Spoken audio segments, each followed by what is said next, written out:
Welcome friends, বুলবিয়ার জন্য YouTube চ্যানেলে আপনাদের স্বাগত। তো প্রথমে আমরা আজকে দেখে নেব যে ব্যাঙ্ক নিফটির ডেইলি ক্যান্ডেলে কী করেছে, তারপরে আমরা উইকলি অ্যানালাইসিসে যাব। সো ডেইলি ক্যান্ডেলে দেখুন আজকে যে ক্যান্ডেলটি তৈরি করেছে, তো বুলদের পুরো কন্ট্রোলে মার্কেট। এটা কিন্তু এখান থেকে একটা সিগন্যাল দিয়ে দিয়েছে যে বুল এখনও মার্কেটে কন্ট্রোলে আছে। সুতরাং বিয়ারদের এখনও এই ক্যান্ডেলে যারা শর্ট করেছিলেন তাদের কিন্তু পুরোটাই শর্ট কভারিং করতে হয়েছে। সো বিয়ারদের এখান থেকে কিন্তু আউট করে দেওয়া হচ্ছে। সুতরাং মার্কেটে বুল জারি থাকবে এবং এই ধরনের টিনি ক্যান্ডেল বিয়ারের ক্ষেত্রে যেমন তৈরি হয়েছে, বুলের ক্ষেত্রেও এই ধরনের নেগেটিভ ক্যান্ডেল তৈরি হতে পারে। তারপরে কিন্তু বুল বড় ক্যান্ডেল তৈরি করে মার্কেটকে আপসাইডে নিয়ে যেতে পারে, এরকম সম্ভাবনা কিন্তু আছে।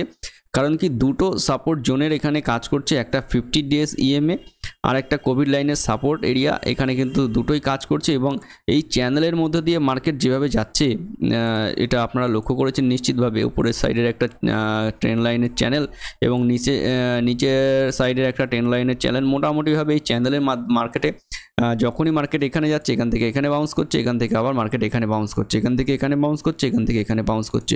সো এরকম বাউন্স করতে করতে মার্কেট কিন্তু এক সময় যে কোনো একটা দিকে বড় মুভ নিয়ে নেবে এবং সেই মুভটা হবে এই চ্যানেলের মধ্যে যতটা আছে, এই মুভটা কিন্তু নিচের সাইডে ততটা এবং উপরের সাইডে ততটা। সো এখন যে মার্কেট দেখা যাচ্ছে সেটা কিন্তু অনলি ফর বুল মার্কেটের জন্য চ্যানেলে তৈরি হয়েছে এবং চ্যানেলে বুল তৈরি হয়েছে। সুতরাং আগামী কয়েকদিনে সোমবারের দিন যদি এরকম নেগেটিভ ক্যান্ডেল তৈরি হয়, তারপরে কিন্তু উপরে বড় সড়ো বিগ ক্যান্ডেল তৈরি হতে পারে। এরকম কিন্তু সিনারিও আমরা দেখতে পাচ্ছি। এই সিনারিওটা দেখে 3 ক্যান্ডেল নেগেটিভ, সো এখানে 3 ক্যান্ডেল পজিটিভ হওয়ার জন্য সম্ভাবনা রয়েছে। সো এরকম ধরনের ক্যান্ডেল এরকমভাবে তৈরি হতে পারে, just negative negative positive negative, এখানে ঠিক উল্টোটা পজিটিভ নেগেটিভ পজিটিভ। সো এরকম ক্যান্ডেল তৈরি হয়ে মার্কেট উপরের দিকে যেতে পারে এবং টার্গেট বড় হতে পারে। 48,000-এর টার্গেট আসতে পারে এখানে, অর্থাৎ 500 পয়েন্টের টার্গেট কিন্তু উপরের দিকে আমরা দেখতে পাচ্ছি। যদি মার্কেটে সোমবারের দিন কিন্তু নেগেটিভ টাইনি ক্যান্ডেল তৈরি হওয়া প্রয়োজন আছে, তবেই কিন্তু এই ধরনের ক্যান্ডেলে মার্কেট আপসাইডে যাবে। সুতরাং সেই ধরনের মার্কেট তৈরি। আর মার্কেট যদি এখান থেকে আপসাইডে যাওয়ার মনস্থির করে নেয়, তাহলে কিন্তু মার্কেট এখান থেকে গ্যাপ আপ খুলে ছোটো ছোটো ক্যান্ডেল তৈরি করে মার্কেট উপর সাইডে যেতে পারে। সেরকম মার্কেটও আমরা দেখেছি। সো সেই মার্কেটের চিহ্ন আমি দেখেছি, সেটা ফার্স্ট টাইম আমি দেখেছি, যেখানে কোনো কাজই করা যাচ্ছিল না প্রায়। এই ধরনের মার্কেট দেখুন নিচের সাইডে এরকম বুলিশ ক্যান্ডেল তৈরি করার পরে একদিন সেলাররা ট্রাই করেছে সেল করার জন্য। তারপরে দেখুন মার্কেট নিচে ওপেন হয়েছে সেলারদের ভয়ে। তারপরে দেখুন market gap up gap up gap up, কোনো কেউ মার্কেটকে এখানে ছুঁতে পারেনি, ধরতে পারেনি মার্কেট। তারপরে এখান থেকে কিন্তু গ্যাপ আপ, বড় গ্যাপ আপ করে উপরের দিকে চলে গেছে। সো মার্কেটে এই ধরনের সিনারিও হতে থাকে এবং মার্কেট এই ধরনের সিনারিওকে ভালোবাসে যে আমি উপরে যাব কিন্তু আমাকে কেউ ধরতে পারবে না।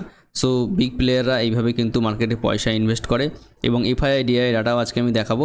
সো সেখান থেকেও কিন্তু বিনা প্রমোশনে, কোনো প্রমোশন নেই, জাস্ট আমি একটা ওয়েবসাইট খুলে দেখাবো, সেখান থেকে কিন্তু আপনারা দেখে নিতে পারেন যে এফআইআই ডিআইরা কীরকমভাবে কাজকর্ম করেছে। সো মার্কেটে এখান থেকে যেটা পাচ্ছি আগামী সপ্তাহের জন্য আমি এখানে অ্যানালাইজ করব, যেহেতু আজকে সপ্তাহ শেষ হলো। সো এখানে দেখুন মার্কেটে যে ক্যান্ডেলটি তৈরি হয়েছে উইকলিতে, সেটি কিন্তু একটি বুলিশ ক্যান্ডেল এবং এই ক্যান্ডেলটি একটি হ্যামার ক্যান্ডেল। সো এই ধরনের ক্যান্ডেল তৈরি হয়েছে মার্কেটের শেষে উইকলিতে এবং এখানে উইকলিতে হ্যামার ক্যান্ডেল তৈরি হচ্ছে। সো হ্যামারের পরে কিন্তু উইকলিতে আমরা বড় বিগ ক্যান্ডেল বা এখান থেকে একটা র্যালি কিন্তু আপসাইডে দেখতে পারি এবং সেই র্যালিটা আমি বলেছিলাম যে 50,000-এর মার্ক কিন্তু খুলে গেছে। সো আজকের যে সিনারিও আছে সেটা কিন্তু এখানে সাজেস্ট করছে যে 50,000 বা 50,000-এর উপরেও চলে যেতে পারে মার্কেট এখান থেকে উপরের সাইডে। তারপরে কিন্তু এখান থেকে মার্কেট ব্যাক করে যদি আসে, সেটা কিন্তু এখানে সাপোর্ট হিসাবে কাজ করবে 48,000 এবং তারপরে মার্কেট উপরের দিকে যাবে। এটাই কিন্তু মার্কেটের নিয়ম এবং ফ্যান্টাস্টিক ওয়েতে এই মার্কেট এইভাবে চলে।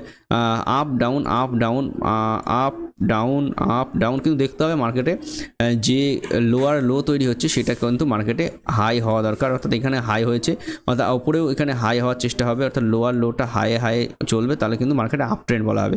যখনই লোয়ার হাইতে লোয়ার লো তৈরি করবে, অর্থাৎ এই লোটার থেকে এই লোটা, তার নিচে এই লো, তার নিচে এই লো, অর্থাৎ এখানে যদি এইভাবে মার্কেট চলতে থাকে, তাহলে মার্কেটকে বলবো আমরা বিয়ার মার্কেট। বা এখন মার্কেটে যে সিনারিও আছে সেটা কিন্তু বুলিশ মার্কেটের সিনারিও আছে। উইকলিতে আমি সেটা দেখতে পাচ্ছি এবং মার্কেটে এখান থেকে টার্গেট এরিয়া খুব অনেকটাই বড় আছে। এখান থেকে যদি এতটা ধরি আমি, এখান থেকে এটা 44,000-এর মার্কেট, 4,000 পয়েন্ট। সো এখান থেকেও কিন্তু 47,000 51,000-এর মার্কেট এখানে এখনও আপসাইডে রয়েছে। এটা কিন্তু জাস্ট রেঞ্জ ব্রেকআউট করে বলা যাচ্ছে। সুতরাং আমরা 50,000-এর মার্কেট মোটামুটি ধরে নিচ্ছি, কিন্তু মার্কেট সেটা কীভাবে যাবে, আবার ডাউনে এসে উপরে যাবে, বা এখানে কনসলিডেশন করে যাবে, বা মার্কেটে একটানা গ্যাপ আপ করে চলে যাবে। তো সেটা কিন্তু নির্ভর করছে মার্কেটের সেন্টিমেন্টের উপরে, আগামী দিনগুলোতে ইলেকশনের যে সেন্টিমেন্ট আছে সেগুলোর উপরে মার্কেট নির্ভর করছে। সো এখান থেকে কিন্তু আমরা একটা বুলিশ সিগন্যাল পাচ্ছি। সো নিফটির ক্যান্ডেলও আমরা এখান থেকে দেখে নেবো যে আগামী দিনগুলোতে নিফটিতে কীভাবে কাজকর্ম করা শুরু করেছে। সো আমি নিফটির ক্যান্ডেল এখান থেকে খুলে নিচ্ছি। নিফটিতেও সেম টু সেম একই এবং 22,000 উপরে আছে। নিফটির টার্গেটও আমাদের এখানে 23,500 টার্গেট প্রায় নিফটির ক্ষেত্রে চলে আসছে। যদিও নিফটিতে কিন্তু একটি স্ট্রং বুল আছে, নিফটিতে সেরকমভাবে বিয়ার অ্যাটাক হয়নি। সো এই ক্যান্ডেলের উপরে মার্কেট যদি ক্লোজ করে তাহলে কিন্তু একটি পজিটিভ ক্যান্ডেল এখানে তৈরি করতে পারে। সো আমরা এখানে নিফটির ক্ষেত্রে পজিটিভ দেখছি। ডিক্স ইন্ডেক্সের ক্ষেত্রে আমরা উইকলি চার্ট দেখে নেব।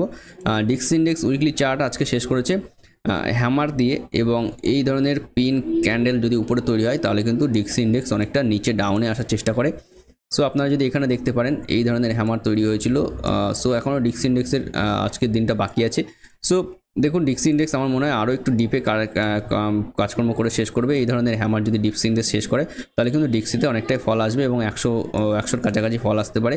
এখান থেকেও কিন্তু ডিক্সি যদি 100 কাছাকাছি আছে তাহলে রেড কাট কিন্তু হতে পারে, রেড কাট টিক হয়ে যেতে পারে, এবং রেড কাট যদি হয় তাহলে কিন্তু মার্কেট আপসাইডে যাওয়ার চান্সেস আছে। এবং এটা কিন্তু মার্কেটে একটি সিনারিও হচ্ছে যে মার্কেটে রেড কাট কিন্তু আসতে পারে, যদিও কনফার্ম নয়, তবু কিন্তু মার্কেটে এটা কিন্তু অ্যান্টিসিপেট করে চলছে যে রেড কাট কিন্তু হতে পারে। সেই একটা কিন্তু মার্কেটে অ্যান্টিসিপেশন আছে যে হতেও পারে। সো এইচডিএফসি ব্যাঙ্ক আজকে 3% আপ ডাউন থেকে খুলে। সো জাস্ট 200 ডেজ ইএমএকে সে কনফার্ম করেছে উইকলি বেসিসে। এখানে সেটা কিন্তু এখান থেকে সাপোর্ট নিয়েছে এবং উপরের দিকে একটি স্ট্রং ক্যান্ডেল তৈরি করেছে। সো এইচডিএফসি ব্যাঙ্ক স্ট্রং হবে, আরও স্ট্রং হবে।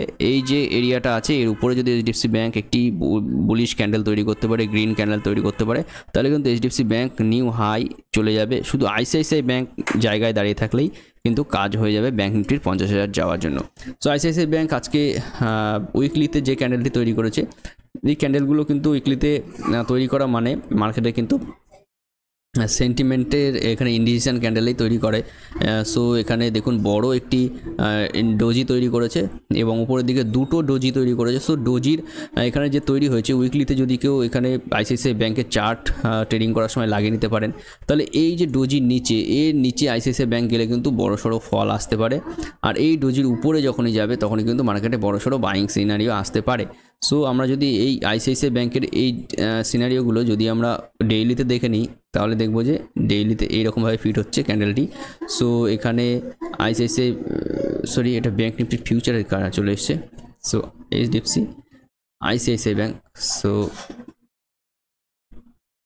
ওকে আইসিআইসিআই ব্যাঙ্ক নেগেটিভে শেষ করেছে, তবুও আইসিআইসিআই ব্যাঙ্কের ক্ষেত্রে পজিটিভ আছে 1104-এর উপরে। এবং এখান থেকে যে আইসিআইসিআই ব্যাঙ্কে বাইং দেখা যাচ্ছে, এটা যদি কন্টিনিউ না হয় তাহলে কিন্তু এখান থেকে বাইং পজিশন আপনারা তৈরি করতে পারেন। এবং আইসিআইসিআই ব্যাঙ্ক জাস্ট সাপোর্ট নিয়েছে এখানে উইকলিতে, এবং আমরা এখানে আইসিআইসিআই ব্যাঙ্কের ক্ষেত্রে সেল অন রাইজই রাখছি, যদিও এখানে আইসিআইসিআই ব্যাঙ্ক এখানে আপসাইডে যাওয়ার কোনো চিন্তাভাবনা দেখছি না। এইচডিএফসি ব্যাঙ্ক কিন্তু পারফেক্টলি কাজ করেছে। এসবিআই এখানে হ্যামার তৈরি করেছে এবং অ্যাক্সিস ব্যাঙ্ক হ্যামার, কোটাক ব্যাঙ্কে ডোজি, পাঞ্জাব ব্যাঙ্কে ডাউন সাইড। সো এখানে ডিজিআই ইন্ডেক্স আমরা দেখে নিই একবারে। সো ডিজিআই এখান থেকে কিন্তু সাপোর্ট নেওয়ার চেষ্টা করছে। সো এখান থেকে ডিজিআই যদি এর উপরে চলে যেতে পারে, ডিজিআই টার্গেট কিন্তু নিচের দিকে আছে অনেকটা। সো এখনও 36,000 পয়েন্টের টার্গেট নিচের দিকে আছে, 36,900।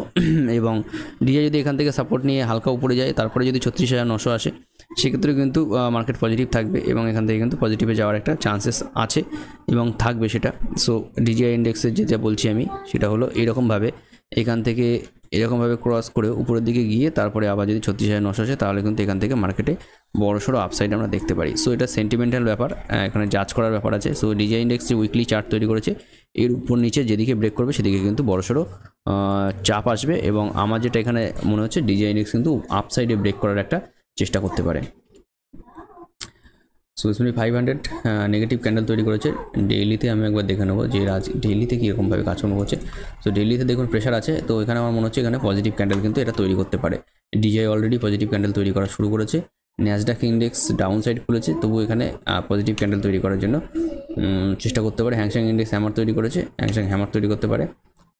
ইন্ডিয়া ভিক্স যথেষ্ট বেড়েছে, আজকে কিন্তু ইন্ডিয়া ভিক্সে 14 হয়ে গেছিলো। সো ইন্ডিয়া ভিক্স যথেষ্ট বেড়েছে। সো উইকলিতে আমি দেখে নেবো ইন্ডিয়া ভিক্স কোথায় আছে দাঁড়িয়ে, একবার এখানে চার্টও লাগিয়ে নেবো।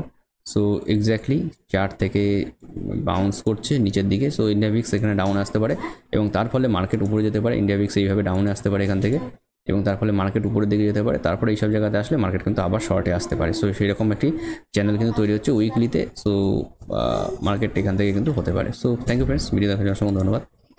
ভালো লাগলে সাবস্ক্রাইব করবেন।